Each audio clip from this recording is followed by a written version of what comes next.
everybody. My name is Suki Klair, and I am a spiritual counselor, a clairvoyant, and a healer and a writer. And welcome to my chat. This is literally going to be a chat about my experiences over the pandemic in 2020 and what I am going to be taking with me forward post pandemic. It'll be a little bit clearer to you in a minute as to what I'm talking about. I'd like to thank Priscilla Gendron first for the Wellness Lifestyle Conference, for giving me this opportunity to have a chat with you. So here we go.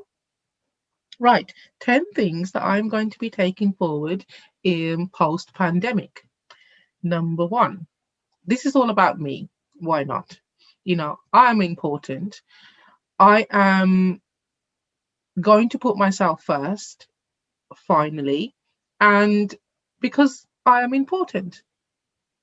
Now that might sound like a bit of a selfish statement to some people. Why am I important? Why are you more important than me? Well, why not? If you are somebody who's constantly sacrificing your time and your life for the needs of others, I'd like to ask you a question. When do you put your needs first? What do you do to honor yourself? What do you do to look after yourself? This is one of the biggest revelations that I found about 2020 was during the pandemic and the lockdown, when I wasn't able to go out and be with friends and family and do the things that I normally did without thinking, without saying, yes, I'll do that for you. Yes, oh, can you help me with this? Yes, I'll do that. Yes, yes, yes, yes, yes. That was the most overused word in my vocabulary when it came to sacrificing my time and my needs for everybody else, because I felt everyone was more important than me. As I said, that was my number one revelation from the pandemic that I'm most definitely going to be taking forward with me. Because when I say to myself now, I am important, when am I going to take time out in the day for me? What am I going to do to honor my needs? This is so important, because that saying that goes, you cannot pour from an empty cup. We are emptying ourselves constantly for the needs of others. When's the last time you did something for yourself? When's the last time you said, I'm going to take the day off, I'm going to go on strike, and I'm going to do something that I'm purely 100% going to do for me? This is not you looking through that list of things to do in your head that seems never ending. There's always a zillion things on that list and you think, I'm never going to get this finished. It's not important. You are. So take care of yourself. The little things that you do for yourself will make the biggest difference. When I'm saying taking care of myself, what kind of things did I do? Waking up late. I mean, in the middle of the pandemic, when I'm working from home, I haven't got anywhere to go. I've got no interactions with people. Why not have a lie-in? Why not start your day later on if you're able to, if you can manage that? Or even if you can't manage that at least once a week, make it something that you look forward to say, today I'm going to take time out for me, and this is what I have planned for myself. It could be to go for a walk. It could be to watch a movie that you've put aside months ago, or you've recorded and you just never got round to it. It could be something fun that you do for yourself. Doesn't necessarily have to include other people. Just something that you are doing for yourself that makes your heart smile, that makes you go, at the end of the day, I feel refreshed. I have filled my cup a little bit today. Going for a walk, one of the things I found was being in nature.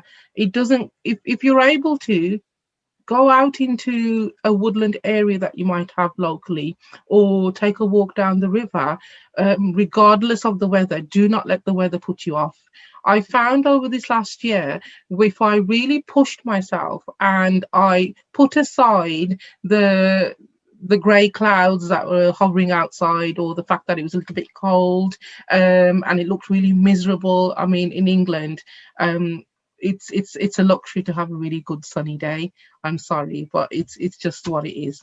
So making the most of when the sun is out and the birds are singing, whether it's first thing in the morning, taking note of your environment, that for me was a revelation, in that I took it for granted. I took it for granted that I can put my coat on, I can put my boots on, and I can go for a walk. When that was taken away from me and we were told you cannot go out unless it's absolutely necessary, I craved that walk in the park. And I promised myself that going forward, I would make the effort at least every day to, whether it's a short walk or a long walk, whatever I can manage, I will do it.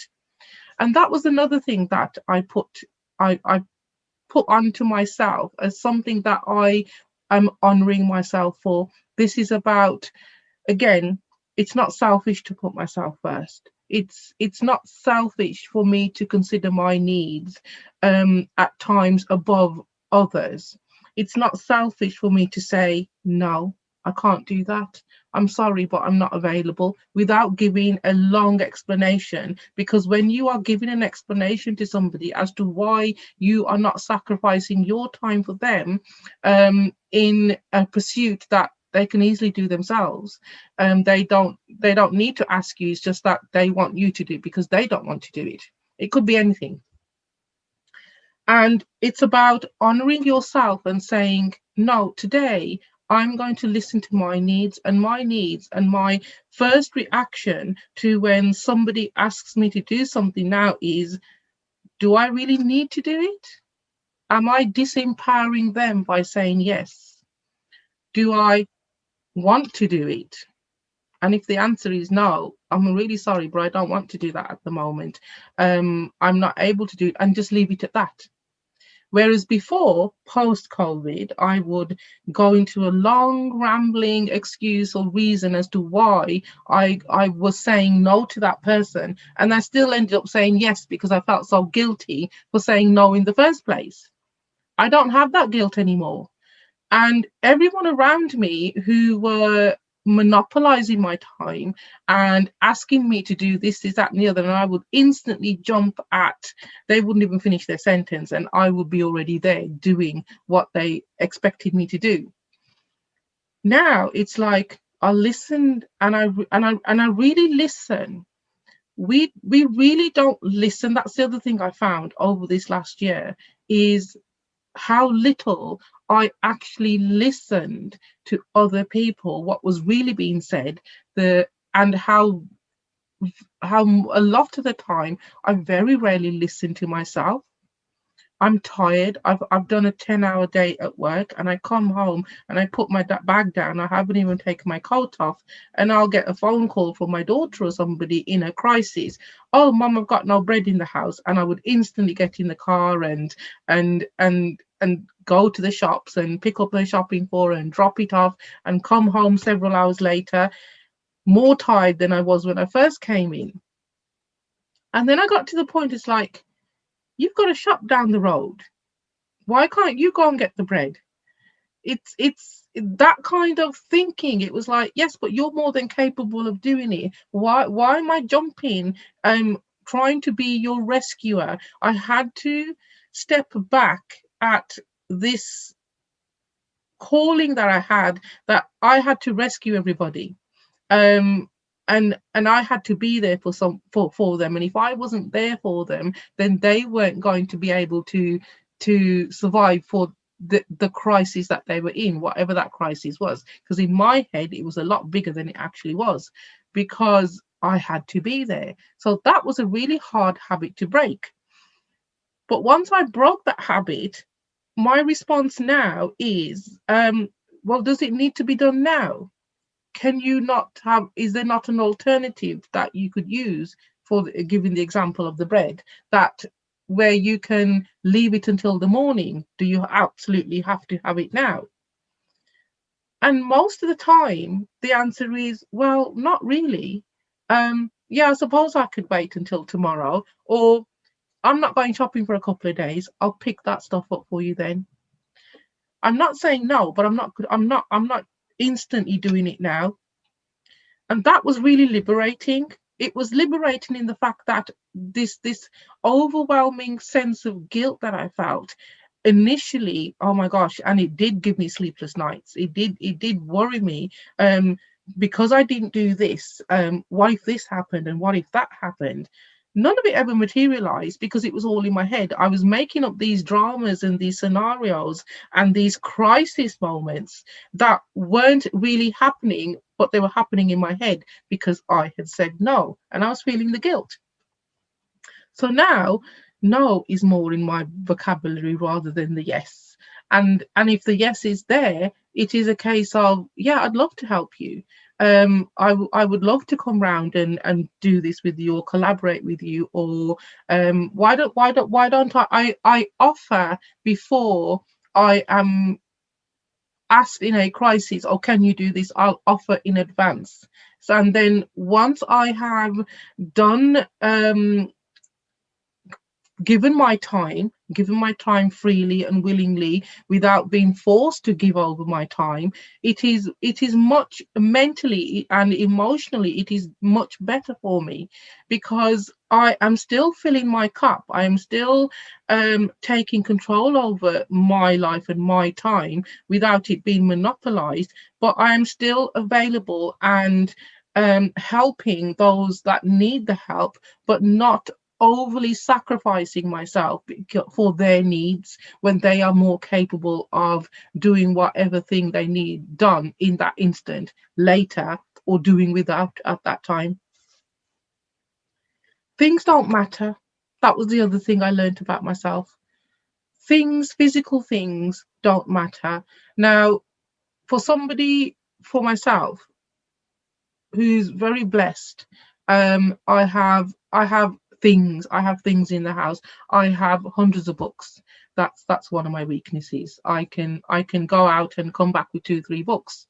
Now, whether I read all of them at any particular time, maybe not. But it's the fact that I have the opportunity, and I have a way of purchasing those books, buying those books. But things don't matter. Over this pandemic, that was one of the other cornerstone revelations that came to me, that the things that I have around me, they became quite meaningless. I became detached from the materials around me because I craved the relationships that were lacking in my life. I craved the connection with other people. I craved the conversations that would ignite my mind, that would make me laugh or make me cry or make me just want to hug the person or maybe even slap them. I don't know. Depends on the conversation. But things did not matter. So I started to, and again, as I said, I am in that fortunate position, and I'm very much aware that not everybody can make that statement, because there are people in this world who don't have things. They struggle just to get that piece of bread during the day, and that again made me think I want to do more for more things in the community, meaningful things, rather than just make that donation to the charity for somebody that may or may not receive my donation. I want to build relationships in the community around me so that I can see the the shoots of the seeds that are being planted. I want to see them grow. I want to see the connections in the community, because that was one of the things out of the pandemic that really highlighted for a lot of people that we do need community. We do need people around us to help us and support us, and to where we feel part of a tribe, where we feel part of something. And that, for many communities across the world, had really started to erode and disappear. And I do hope that if there's one thing that you take away from this talk, it is about invest some of your time, invest some of yourself in community, build those relationships, get to know your neighbors, get to know the people down the street, get to know different types of people, because at the end of the day, if what this pandemic showed us, it's not selective in who gets infected or who gets affected by the fallout. We all require the basic necessities of life in order for us to feel that we are living a meaningful life. We all need shelter, we all need food, we all need education, we all need water, clean water, the basic necessities that make us um who we are. We all need them. One does not need them more than the other person, and it is about sharing. I say to my grandchildren, sharing is caring. You know, if you have a piece of bread, you share it with somebody else, but you are still having a piece of bread, but you are sharing it with your community, you are sharing it with your sibling, you are sharing it with family.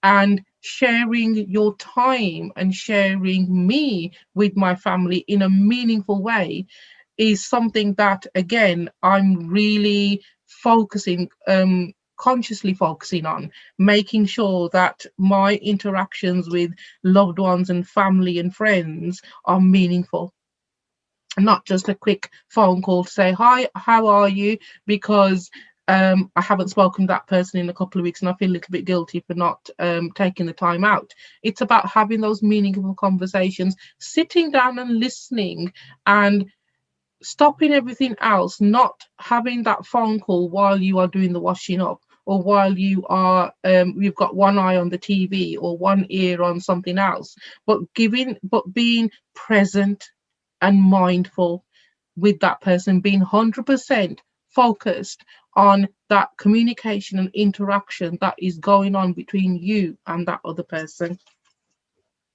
So things don't matter. I matter, though. I am important. And honoring yourself.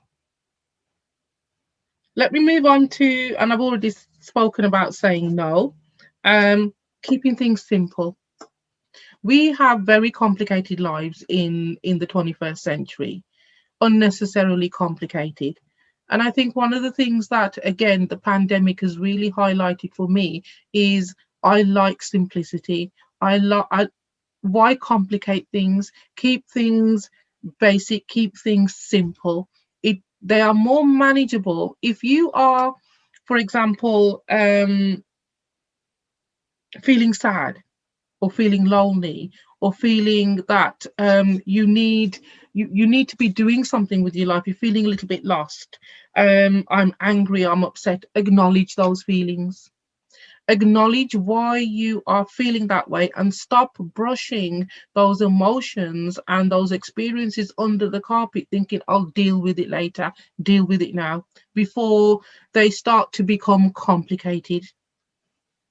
Somebody makes you happy, you tell them, you really make me smile, you really cheered me up today, you've really, thank you for that time that you've taken out for me.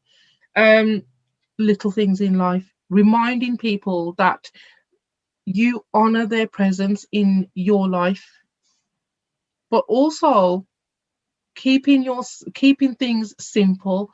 If somebody has upset you, don't fester on it. That's one of the things I learned. Is like there's no point festering on a conversation that was said last week or the week before that is still bothering you. I started to analyze, why was that conversation still bothering me? What's lacking in me where I have opened myself up to be hurt by the words of somebody else who may also be in pain, and they are just, and having a different perspective on the situation that's going on, my interactions with certain people who I used to, I will find time to avoid them. Let's be honest. There are people in our lives, however nearest and dearest they are, that we think, okay, 5 minutes is too much, because I know I'm going to get into a situation where I'm going to feel hurt and I'm going to feel angry and I'm not going to be able to express that emotion. It's about taking the bull by the horns in the minute that that instant occurs. And it is about sitting down with the other person and saying, I really didn't like what you said then, because that really hurt my feelings. Why was it necessary for you to be like that? And challenging them, also challenging myself. Why was I feeling neglected or upset or angry or sad about a interaction that I had with somebody? Why did it matter at the end of the day? Why did it matter to me? Why was I making something meaningful to me when I've learned to just let it go? It doesn't matter. It really doesn't matter on the grand scheme of things. When I have simplified my life, the the opinions of others really don't matter to me. The feelings that others have towards me, um, because they are feeling aggrieved, because they are feeling upset, because they feel from their perspective that I'm not doing enough for them or I have wronged them in some way. That is their perspective. When hand on heart, I can say to myself, well, no, I didn't cause you any pain. And if I did, I'm sorry. It wasn't intentional. It's taking ownership of any mistakes that you feel that you've made, but also being honest with yourself to saying, well, no, that's not my baggage. Why am I taking that on board? That does not belong to me. And being really mindful and present in yourself and understanding yourself enough to say, i don't I don't need to live a life based on somebody else's opinion of me. I don't need to edit my life based on social restrictions because I'm a woman, because I am an Asian Indian woman, because I am of a certain age, because I am a certain size, because I am blah blah blah blah blah. The list goes on. It really does go on and on. You can add to this never-ending list of things as to why you should restrict your life and stop yourself doing things, and this just complicates your life. This just makes it more stressful for you. It causes anxiety. It robs you of your sleep. It robs you of your sanctity. It robs you of your sanity as well. So tip number 6 would be, keep it simple. Don't overcomplicate your life. It's not necessary, and it really doesn't serve anybody for those interactions to go on and on and on without you stopping them, without having a resolution. Sometimes we a lot of the time we can't be responsible for somebody else's behavior towards us. But what we can be responsible for 100% is how we take on board their the challenges of those behaviors, and how we think about ourselves through the eyes of other people. If you know yourself enough and you know that you have done your best, you have kept to your values, you have not dishonored yourself, you have been mindful of the needs of others, you have nothing to reproach yourself of. At the end of the day, when you go to bed, I always ask myself, was I a good person today? Was I a good person to me today? Well, did I honor myself? Did I look after me today? And when you start to look after me, everybody else is looked after as well automatically. So keep things simple. Don't overcomplicate life. My biggest bugbear is thinking about doing something and not doing it. Procrastination. It's a vicious cycle. It really is. When I said earlier on that you need to take time out for yourself and really honor your needs, really honor what your body is saying, I'm tired, I need a rest, I need a proper rest. And if it's a couple of days that you just really do nothing, that is really the best gift that you can give yourself, is to literally do nothing. Put that list of things to do away and put it in a drawer, lock it up, don't look at it, and give yourself that time. But the opposite side of that, which is my Achilles heel, shall I say, is procrastination. It's about talking yourself out of doing something that you know would bring a smile to your heart, that is good for you, that is something that will uplift you. But you just sit there and you think, I'll do it later, I'll do it tomorrow, I'll do it next week. Procrastination definitely robs you of your life. And this was one of the hardest elements of me as a person that I really have to work on a day-to-day basis. I am getting better at it. I'm not perfect, I never will be. Um, but I do know that I have to challenge myself every day and say, I've got this planned for myself today and I would like to do it, but not beat myself up at the end of the day when I don't get it done, because tomorrow is another day and something may have stopped me from completing the task that I'd set myself. But when you do this constantly, day in, day out, day in, day out, day in, day out, you've really got to ask yourself, why am I sabotaging myself? What am I afraid of? Sometimes, or a lot of the time, when we procrastinate, it's usually a fear of something. Let me give you an example. My procrastination at the moment is I'm writing a book, and this has been something that's been going on for years, and I write a little bit and then I talk myself out of it, and then I'll go back to it and I'll talk myself out of it again, and then I'll go back to it. But I've got this yearning, I've got this feeling that this is something that is important for me that I would like to complete. But I self-sabotage and I procrastinate, and then I kick myself for doing it, and then I soothe myself for kicking myself, and then the next day I procrastinate even more. So when I'm going through this cycle, I literally can get on my own nerves. That's for a fact.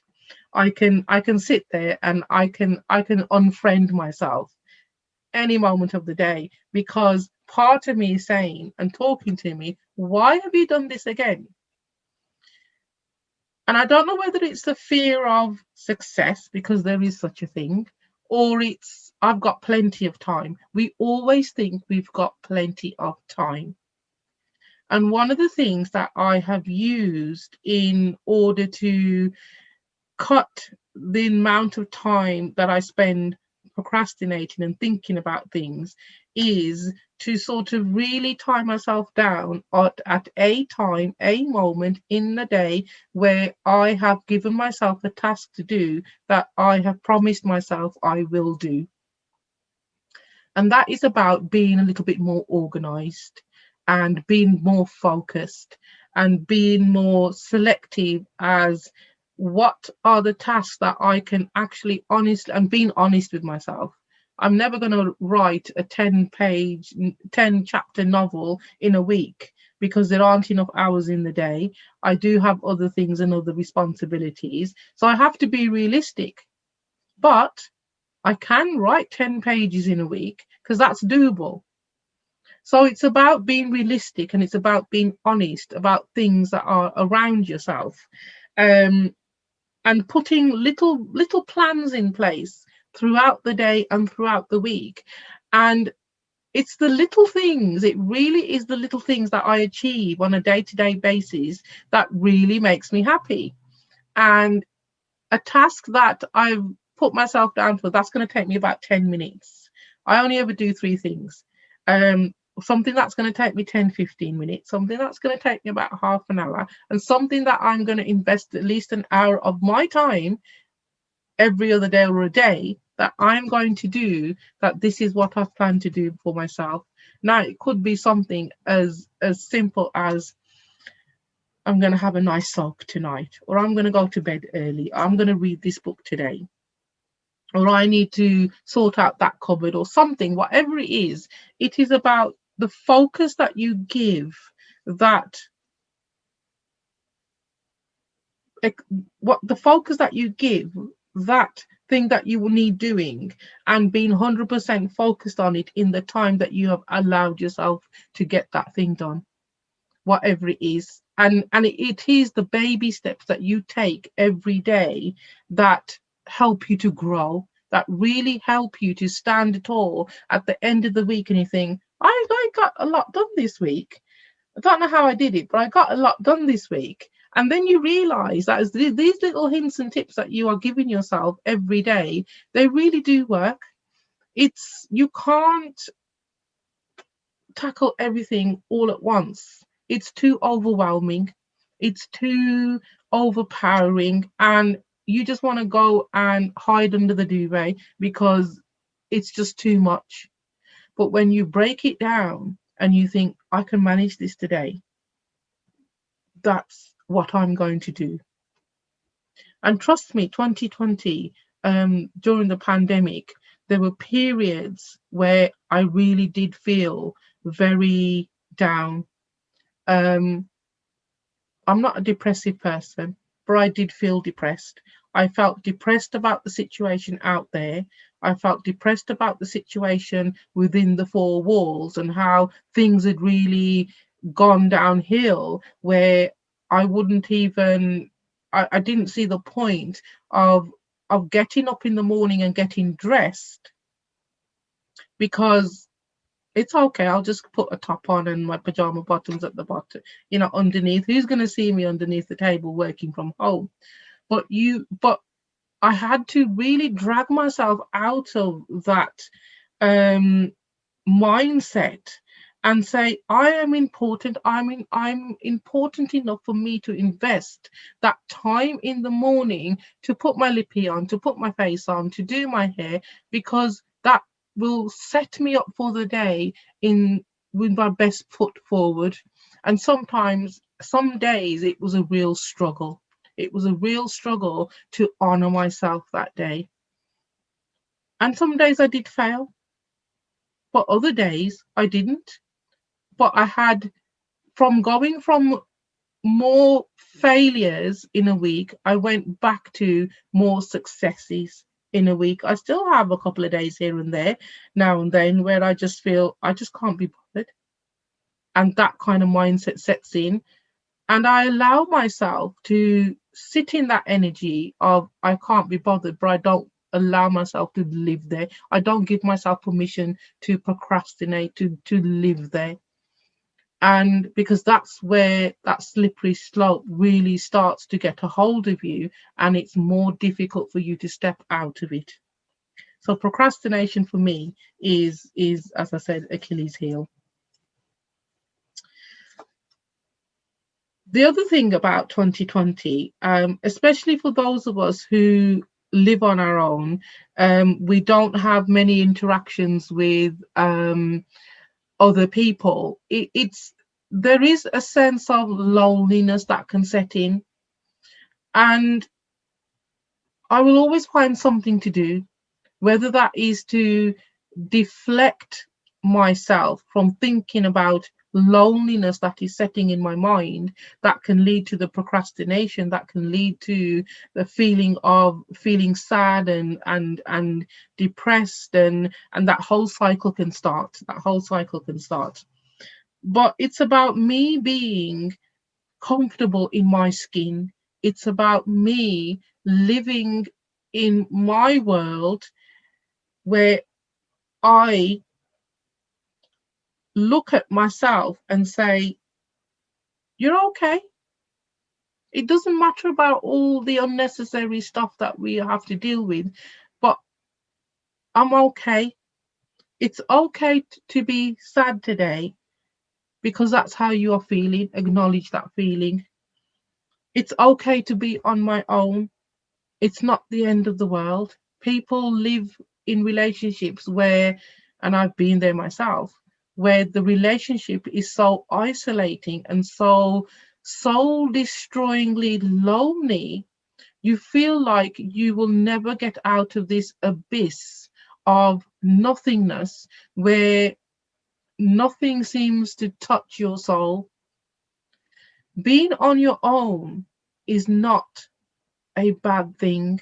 It's just the way you manage your time and the way you look at yourself and you look at your surroundings and the way that you fill your day doing things that make you happy. And I'm going to go back to what I said at the beginning, where I said about honoring yourself, putting yourself first, making time for yourself, taking a walk in nature, things that you don't need to spend money on, but it's that freedom of exploration and choice and experience that you are giving your soul on a day-to-day basis, where you are fighting that lonely wolf that always seems to be scratching at the door outside. Yes, there are times when you have that moment when you do feel very sad within, and you feel that sense of loneliness there, but it's not sitting there and growing with that loneliness. It is about acknowledging how you're feeling, and it's okay to feel that way that day in that moment, but not to live there. When I started to feel lonely, I really asked myself, where's this loneliness coming from? What am I lacking in my life? And it's not always another person. I found for me, and I've got a beautiful set of friends and people that I know who I can pick up the phone, and I'm very lucky and blessed in that way that I can pick up the phone and say, "Oh, what are you doing today? Let's have a chat." And there's always somebody on the end of the phone that I can have a chat with, that I feel that I have interacted with and made myself come to life again. But there were other times when I just, for weeks and weeks and weeks, and it did sometimes go on for weeks and weeks, I never wanted to interact with anybody because I felt so alone. And it's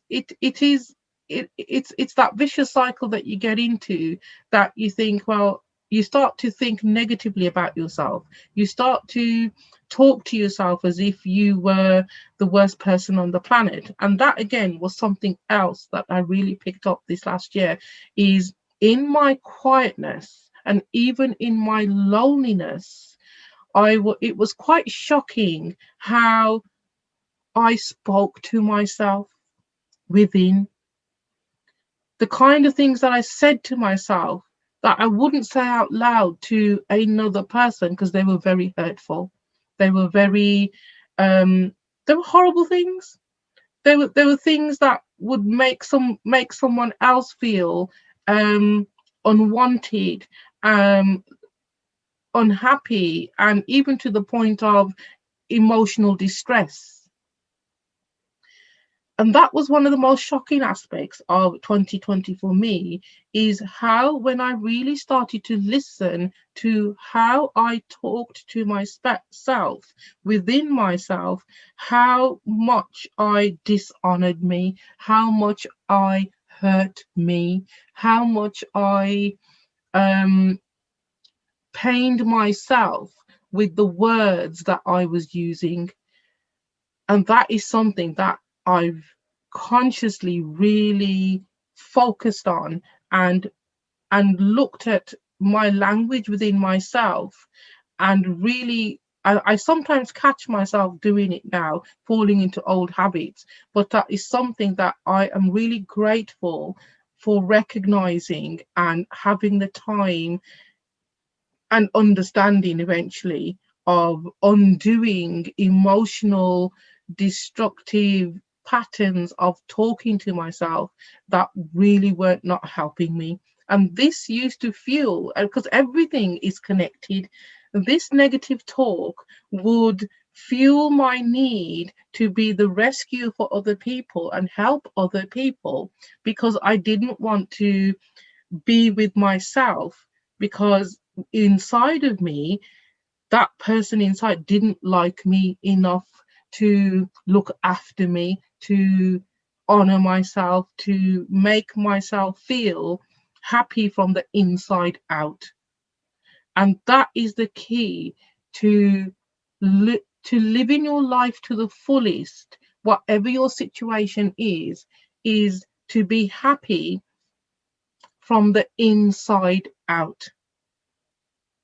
And that's how I look at things on a day-to-day basis. Because when I am living in my happy place, and I always talk about my happy place now, and it is something inside of me, it is something that this is a place that I go to where I can sit there in quietness, in meditation, and even to recap on the events of the day, where I will find peace and serenity. And that is an important place for you to cultivate. That is a really important place for you to visit on a daily basis, to re-energize yourself, to fill your cup. And in a nutshell, that was what 2020 was like for me. And these are the things that I'm going to be taking forward and really working on and helping my clients. Because one of the things that make us unique is our individual experiences, but also how our individual experiences are so similar and overlap the experiences of other people. So I'm going to be using my personal life journey through the pandemic, post-pandemic, to really focus on these things that I have found that help me. You might have a list of other things that make you think and put the red light on to say, I don't want to do that anymore, and step back a little bit and analyze, why do I do that? How did I get to this place, and how can I go back and build a happy place for me and nurture my happy place? And it is important. Other little things that I do on a daily basis is I take time out to just sit in quietness. Whether it is, I tend to get up really early, and I'm always seem to be awake when the birds are singing outside. And just to sit there and just to listen to nature in its glorious bloom first thing in the morning is so uplifting. At the end of the day, it hasn't cost me anything other than me honoring myself and allowing nature to fill my cup with its beautiful sound. Whatever makes you happy, whatever brings that smile, that glow from inside out, do it. Honor yourself, look after yourself, be good to yourself, and visit your happy place as often as you can.